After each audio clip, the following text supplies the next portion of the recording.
Hey everyone, this video is about the 5 keys to recovery, part number 4.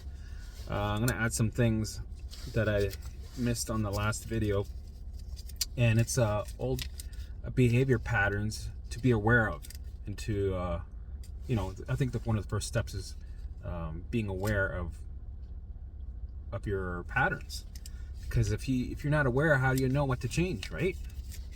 So I made a little list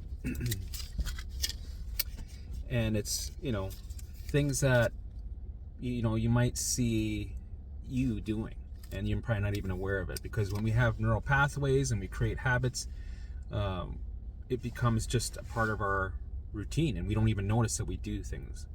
So I always think that being aware is a very important step to recovery. So I'll read a couple of these. You'll probably be like, oh my god, I do that. I do that. So you're gonna see. Here we go. Focusing on pain or body checking. So in the mornings, are you getting up and going, okay, I think, yeah, I'm good. Wait a minute, what's this thing here? Right? Are you doing a lot of body checking to make sure everything's we're good still? Okay, what's this? Oh my god, let's loop on that. So that's one thing to be aware of. Are you doing that? Scanning your environment. What else? Fortune telling. Are you worrying about the future and having your doubts of the future, and this might happen? What if thoughts, right? Being aware of them. Procrastination, not being able to make a decision also. Indecisiveness. I couldn't, during my journey, I could never decide on anything. Like, what am I going to do today? Okay, I'm going to do this, this, and this. Okay, which I'm going to do first? Maybe I'll do this. Actually, no. Well, I would keep going back and forth, and I couldn't, make a decision, right? Which was annoying, because I could be sitting there in a parking lot for 2 hours deciding what I was going to do. And I had a list of what I was supposed to do, but I wouldn't know what I should do first, because I'd be like, well, I don't really want to do that. You know what, maybe I'll do this. So I just had to stick to my schedule. I'd write it down, go, that's it. Even if it's wrong, we're doing it anyway. We can always change things after. So I had to put my foot to the ground and just do things. Going back to old behaviors that don't support your recovery. So this is a big one. It's the negative thinking, the I'm feeling this symptom, and it's because of this, and I think, well, I feel a symptom. Like, talking about symptoms all the time, that's something to be aware of, and that's something to change and to stop doing. Instead, use code words, right? If you're going to talk to somebody about something that's going on, try not to. Always think about the positive things, like what were your wins today, instead of going, how are you feeling? Well, I'm feeling, this opens the door for people just to go, well, I'm feeling like this, and then I don't like this, I don't feel. So what I usually do is, if you want to mention something like a symptom, you can go, well, I have my mental alarms that are going, and I have some physical alarms that are been bugging me, but that's okay. This is, so you don't go into the details or the little rabbit holes, because that all that does when you do that is just reaffirms that you're sick. It just reaffirms that to the brain to keep that alarm on, because it's like, okay, yeah, they're confirming that I should have this alarm on. Good. All right, good.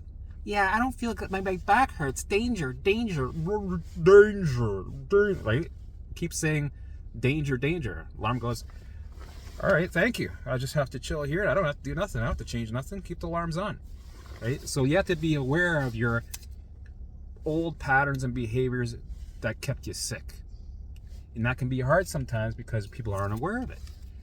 So what else is there? The yeah, but, like I mentioned. Yeah, but I'm feeling this. So it's like, here, do this, this, this. Okay, so I just got to do this, this, this. Yep. Yeah, but, but I'm feeling like this. And people seem to like to talk about their symptoms with people. Right? So I used to have to tell people, don't ask me how I'm feeling. Just treat me like a normal person. And if somebody asks you how you're feeling, just tell them you're doing great. Doing amazing, right?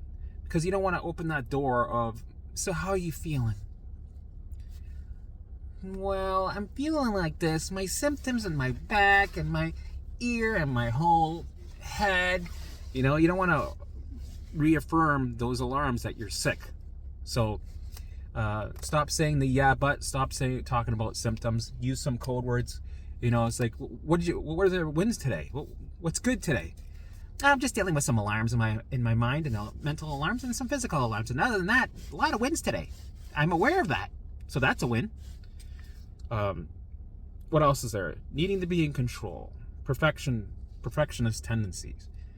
That could, just allow yourself to make mistakes. Don't focus too much on doing it right, because that causes resistance, and that causes inattention. Your baseline goes up, you get more alarms. And we're trying to reprogram and shut off the alarms. Okay, needing to be in control, needing reassurance. This was a big one for me. I always needed to have reassurance. I would ask people if they had this symptom. Do you have this symptom? But did you feel like that though? Okay, you did. But are you sure it was that same symptom? Because I needed them to go, oh yeah, I had that. Oh, don't worry, you'll be fine. Right? Because that helped. Reassurance. That helped. But the thing is, once you get the reassurance, it feels good for 10 minutes, and then the alarm comes back on, and you're like, oh, that wasn't good enough. So you're constantly chasing for reassurance. And if you're chasing reassurance, you're telling the brain, you're reassuring yourself from what? Danger, right? So we don't want to do that. We want to tell the brain that there is no danger. We want to tell the brain that we're safe. So it turns off the alarms. What else is there? Trying to fix things. That's constantly trying to fix things, trying to get rid of things, right? I want to get rid of this pain, this feeling. I just want it to stop. I want to get rid of it. Stop it. Fix it. I got to fix it. I got to figure it out. I got to fix it. That keeps it there. When you fix it, try to figure it out, and you judge it, you're reaffirming to the brain, what is there to fix? Well, you're trying to fix the symptoms, the alarms, the danger. So stop talking about things that you're trying. Stop fixing. Stop trying to figure things out. Stop Googling. What else? Stop doing addictive behaviors. Sometimes obsessive compulsive rituals or behaviors where you need to bring a cell phone everywhere with you, or you need to go to the store with somebody, or you need to,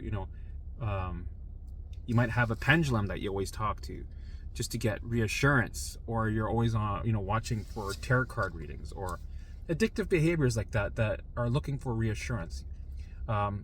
With things like that, you just got to stop them. There's no, slowing it down. Just stop them. What else is there? Obsessing about fear. That's what I just mentioned. Yeah. Here's my list. Living by your feelings. This is where there's a lot of smokes and mirrors. Your brain's perceiving danger, so it's going to send you feelings, addictions. It's going to send you alarms in all kinds of ways. And people, there's smokes and mirrors, and people buy into them, and they follow their feelings, right? Where you need to think greater than you feel. You need to separate that and go, that's just my limbic system going a little haywire because it's trying to protect me, and I've been sending the wrong responses. But I'm going to change that now. I'm going to let it keep sending the alarms, and I'm going to allow it to, but I'm going to engage, and eventually I'm going to change that programming. Okay. Negative self-dialogue. Are you constantly complaining? Are you negative about your recovery? Be aware of all this stuff, right? Mood changes, believing that you cannot change or succeed because your illness is worse or different or special. I had this where I thought, okay, I understand it's a mind, people have mind-body things, but I think I'm a little different because I think mine is actually because I have a mutation in my DNA. So I don't think this stuff will work for me. Yeah, doubt, right? The limbic system sending doubt on purpose because it wants you to keep trying to investigate. Because if you're investigating, that means you're surviving. And its main goal is to keep you alive. So you're not special. I'll let you know that right now. Nobody's special. The only thing that makes you special is your personality and your soul and your love, right? And what the good things you do in life, your character, right? But other than that, your physical body, there's nothing special about it. You can recover just like that guy can recover, and there's no mutation that you need to worry about. There's no mitochondria issue. There's no, right? You can recover just like Joe and Jill. Stuck in the past. So be aware of it. Catch yourself. Sometimes, it comes to a point where you have to set your alarm for every 2 hours in a day. When it goes off, go, okay, what am I thinking about? Is this good thought, or is this obsession, or whatever I'm doing right now going to help me with my recovery? If not, there you go. You caught that old pattern, and now you're going to change it and engage, right? And with repetition, eventually you're going to stop doing those old patterns. Comparing your results to other people. So if somebody's recovered after like 6 months, and if you've been on the journey for a year and a half, you're trying to, it could be frustrating. It could be like, see, this is why I'm different. This is why I'm special. This is why I'm not going to recover. Doubt, doubt, doubt. You're reaffirming to the brain that, you do have chronic illness, so you get stuck, right? So you got to separate yourself from other people and know that this is an individual journey. It's all about how quickly it can click with you and how quickly you can stay doing the right methods. As soon as it clicks and you do the right methods, that's when recovery goes, right? That's when it happens. That's when the magic happens. Rushing.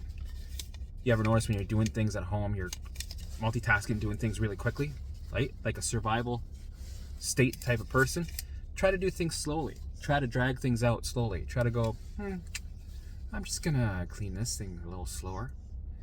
And I'm not gonna, rush to the bathroom or to the living room and move this here, that, and the other. And, it's in the work world, it's a great asset to have. But when it comes to recovery, you want to slow things down, right? You want to go the opposite way. Instead of trying to survive through a situation and going quick, we're going to slow things down and linger a little bit and go slow and go, you know what? Tell me about your day when you're in the middle of the mall, or because you hate being in the mall because it triggers you and you're trying to survive through it. Instead, go slow through the mall and actually take your time and don't white knuckle and don't survive through it. Allow the alarms to ring wild. And then when you're done, and you engage in life. And you repeat the process. So yeah, slow down. What else do I got here? Confusion and indecision, we covered that. Overanalyzing. Stop being Sherlock Holmes and overanalyzing. Go, see, so this happened 3 weeks ago. So that doesn't make sense, but it's happening now. I thought it was because of the beans, and I didn't have beans. So why am I overanalyzing? Right? You're micromanaging your body. You're overanalyzing everything, and it doesn't make sense. And there's confusion involved. So it makes you feel like you have to control everything because you need to make sense of everything. And if it makes sense for a couple of weeks, and then all of a sudden there's a contradictory situation that happens, and you have the doubt. And your world tumbles, right? It doesn't matter. Your brain's actually going to do things that don't make sense because it needs you to keep looking for danger. It's going to send you things that are conflicting on purpose. And it does that because it's you. It knows you because you're you. Okay? So next one. Oh yeah, the classic negative thinking patterns. So if it's not going to help you with your recovery, catch it and go, this isn't good. I'm going to stop it right now. I'm going to allow, sometimes allow the patterns to finish off, but re-engage. And the classic, but I'm feeling, but, okay, do you notice that what you're saying? Do you notice that you're doing those old patterns of talking about symptoms and feeling, oh my goodness, yeah, you're right. I know, I'm doing that. I know. Yeah, it's true. Yeah. But yesterday I'm feeling, today but why are you doing it again? You keep doing it. Aren't you aware of it? Yeah, I'm aware of it. But I think it's because I'm feeling, right? It comes back to talking about symptoms and investigating, right? So be aware of it, and not just be aware of it, make a change and stick to it, right? Do the work. And I know it can be very difficult because it's like a magnet. It's like an itch you have to scratch. It's like, okay, well, how am I saying I could just, allow it to be there and just go move forward? But this is such an itch I need to scratch. but I'm feeling, I have this feeling, I know my symptom is this thing here, I'm feeling. So sometimes you're going to slip. You're going to slip a lot. But as long as you are aware of it and start making changes, eventually it'll move over. And things will stick. Right, Dolly? Here's Dolly. Hey, Dolly. What's going on? Aw. So, this is my little video today of being aware of old patterns. Here, you want to go out the window? Go check it out. Go check it out. It's snowing today. A lot of snow. Because being aware is one of the big, I think the big things to recovery. Because if you don't know what to change, how are you going to change it, right? So, catch old patterns. Be aware of them. Go, oh, be the curious observer. Oh, right? Sometimes it takes a couple of weeks when you're just starting out, just to be observing your thoughts and your patterns and go, you know what? I didn't know I did that. Write it down. Set an alarm clock every 3 hours so it rings, so you catch things. You're forced to ask the questions and go, shit, man, no wonder why I was sick all the time. Because of my mental chatter, the way I was thinking, I was vibrating at a sickness level all the time in my mind. My physical brain, I was constantly going, I'm sick. I'm never going to get better. I feel like, right? If you're going to play that record, you're going to play that record and only listen to that chronic illness song. So we need to catch that record, throw it out, put it on a new record, listen to that song, learn those songs, and walk the walk of change of behavioral patterns, right? Become a new person. Kill the old self. Become a new person. So, hope this helps people to go through the list and see, write in the comments how many of these things have you noticed that you're doing. For me, it was all of them, plus more. So, yeah, I'll see you in the next video. Have a good day.